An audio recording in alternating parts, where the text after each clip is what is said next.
mga ka-farmers, update sa mais mga ka-farmers.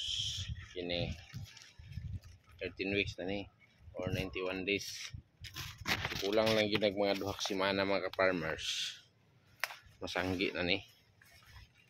So na mga ka-farmers oh. So na ni porma yung mais mga ka-farmers. Porma na gyud siyang kwartaw. Puro buyag dagko kayo. Hindi na ni pangamaton mga ka-farmers.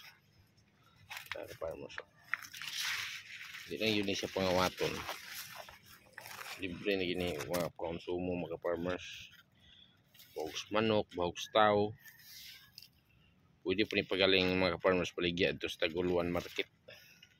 Mahaling bugas ron. 30 sa kapin. So gamay-gamay rin mga farmers.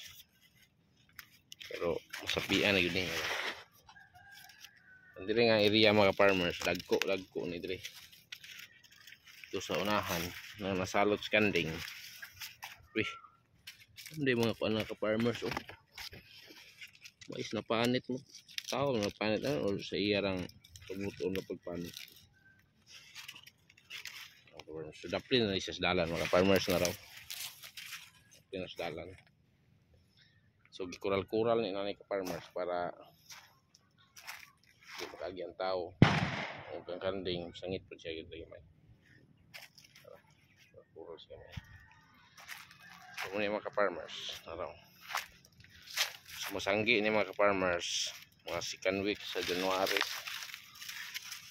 Mati na ni mga ka-partan idani. So, siguro tayo nagpuan rin mga ka-farmers. Bisita ko. Lagas na gid siya. Tagko. Puri mo yan. Andito na pikas mga ka-farmers dito. Pikas mo na gagmay-gagmay ka nasalot sa hayop. Mga farmers. Susuroy ito mga farmers. Dapaw ito mga farmers. Mag-jacket yun kailangan mo. Akin yung mga farmers. Sayang. Nabali mo rin na ponis kanding. Kaya daot. Pwede rin mga farmers. Kaya dyan yung kadako siguro mga farmers. Uwi-uwi gapon. So kung nga mga farmers na sig-ulan mo na madaot mabutikol. Karon kay ulan init man.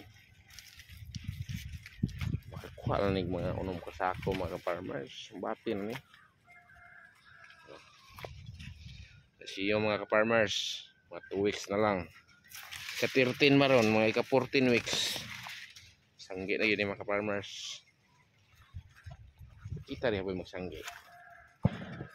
Dahil mo pa. Salamat mga farmers. Muna itong update sa yellow corn mga farmers. 13 weeks.